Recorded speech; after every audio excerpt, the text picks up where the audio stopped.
Iron Mike, parce que c'était un boxeur tellement extraordinaire. On oublie qu'il était un boxeur brillant. Les gens pensent qu'il n'était qu'un bon puncher. C'était un superbe boxeur de défense. Il n'a jamais été touché.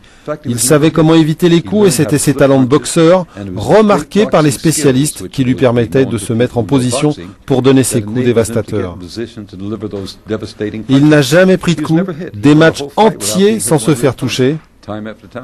Et en plus, jeune, c'était un garçon charmant, très poli, très respecté, comme modèle pour les jeunes. Il a fait des pubs pour la police, l'IRS, le service des impôts américain, Eastman Kodak, et pour beaucoup de grandes sociétés. Il était très respecté. Les gens oublient à quel point il était populaire et respecté.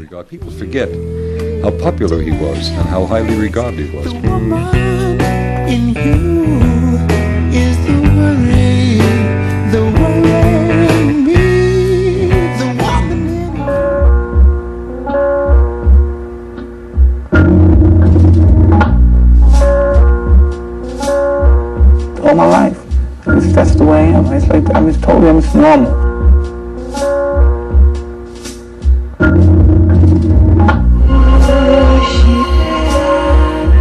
Freedom itself will always leave, everlasting effect on me. You just never forget it. La boxe fait souvent payer un lourd tribut à ceux qui, grâce à elle, ont trop longtemps brillé. Comme Mohamed Ali ou Carlos Monzon, Mike Tyson n'échappe pas à cette impitoyable règle. Pour être devenu le plus jeune champion du monde de l'histoire des poids lourds, pour avoir connu la fortune et la gloire, Tyson a été trahi par son passé, quand il n'était alors que Mike, simple gamin de Brooklyn, à l'enfance déjà bien cabossée.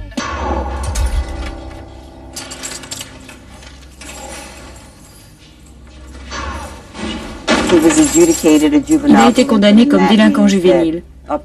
C'est ainsi qu'on qualifie quelqu'un qui a commis un délit à l'âge de 16 ans.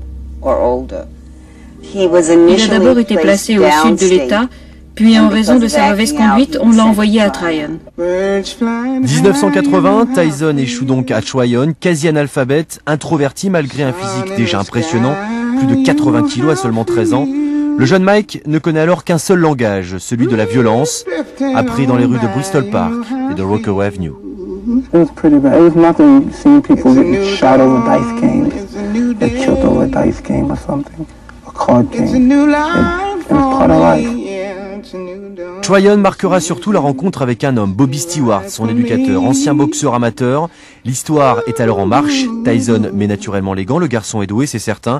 Il lui faut un mentor, un Pygmalion, capable de canaliser la foudre d'un jeune fauve. Ce sera Cus D'Amato.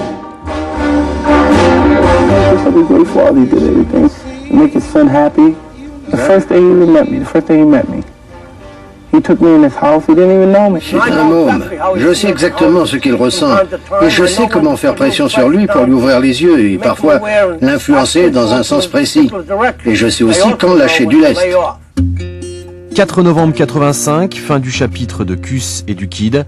Constantine D'Amato est trahi par une pneumonie. Pour Tyson, la perte est immense. Mais surtout, le vieux Cus n'assistera pas un an plus tard au récital de son Mike, au Hilton de Las Vegas, lui qui en rêvait tant.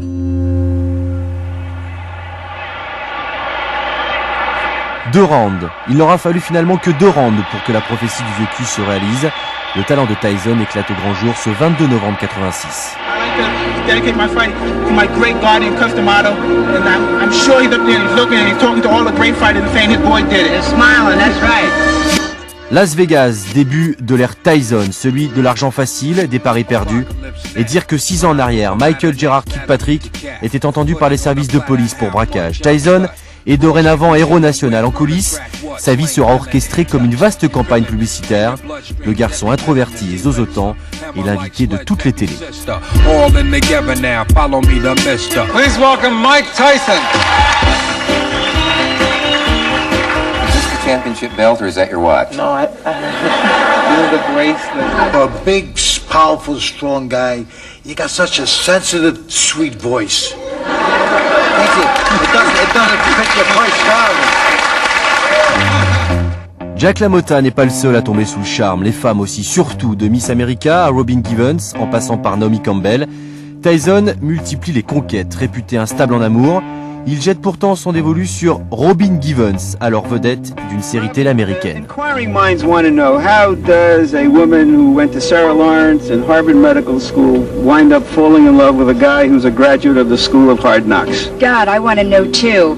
There's something, we have a lot in common, traditional families, and we just sort of love each other. We sort of love at first sight. It was hard in the beginning, but we got through it and we ended up married. La question ne manquait pas de pertinence, car ils sont nombreux dans l'entourage du boxeur à trouver cette union pour le moins surprenante. Surtout Tyson n'est pas seulement lié avec Givens, mais également avec sa mère, Ruth Roper, surnommée la chercheuse d'or. Le couple infernal est en marche, et les suspicions éclatent au grand jour. We welcome you back to Live at 5, Robin. The Sports Illustrated article and some of the others, the tone that suggests that you and your mother are opportunists and that you are meddling too much in Mike's career. Right. That's absurd. First of all, I'm Michael's wife. And not only that, but we're family. I mean, my mother has become Michael's mother. An incident happened and we noticed a